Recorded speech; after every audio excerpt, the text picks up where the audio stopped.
ఇంట్లో అందరూ కూడా ఎవరి పనులు వాళ్ళు చేసుకుంటూ ఉంటారు. ఇంతలో నర్మద అయితే పరిగెత్తుకుంటూ వచ్చి అక్కడ ఉన్న సాగర్ని వెనక నుండి హగ్ చేసుకుంటుంది.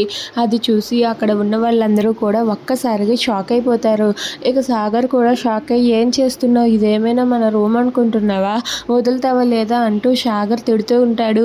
ఇక అది చూసి ప్రేమ అయితే, అయ్యో అక్కేంటి ఇలా చేసేసింది బాబోయ్, తట్టుకోలేకపోతున్నానని చెప్పి తనైతే కంగారు పడుతూ ఉంటుంది. ఇక ఎదురుగా రామరాజు ఇదంతా చూసి చాలా కోపంతో రగిలిపోతూ ఉంటాడు.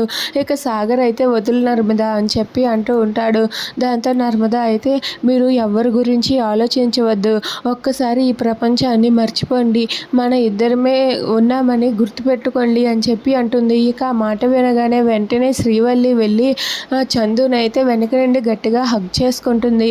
అది చూసి అక్కడ ఉన్న చందు కూడా షాక్ అవుతాడు. ఇక రామరాజు అయితే అక్కడి నుండి వెళ్ళిపోతూ ఉంటాడు. ఇక రామరాజు వెళ్ళిపోతూ ఉంటే ఇదంతా చూసి వేదవతి కూడా రామరాజు దగ్గరకు వచ్చి రామరాజుని గట్టిగా పట్టుకుంటుంది. అలా వీళ్ళందరూ కూడా ఎవరి భర్తల్ని వాళ్ళు గట్టిగా హగ్ చేసుకొని అక్కడే అలా నిలబడి ఈ ప్రపంచాన్ని మర్చిపోండి అని చెప్పి అంటూ ఉంటారు. ఇదంతా చూసి అక్కడ ఉన్న ప్రేమ అయితే ఒక్కసారిగా అలా ఉండిపోతుంది.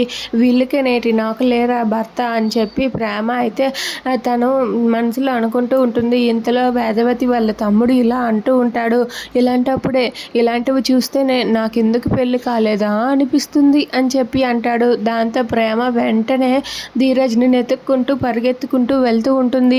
అలా ప్రేమ అయితే పరిగెత్తుకుంటూ ధీరజ్ కోసం అయితే వెళ్తుంది. ఇక ధీరజ్ అక్కడే అలా నిలబడి ఉంటాడు. ఇక ధీరజ్ దగ్గరికి వెళ్ళి తనైతే చాలా ప్రేమతో వెళ్ళి హగ్ చేసుకోవాలని అనుకుంటుంది. ఇక ధీరజ్ అయితే ప్రేమని అలా చూస్తూ ఉండిపోతాడు. If you like this video please like, share and subscribe friends. Thanks for watching.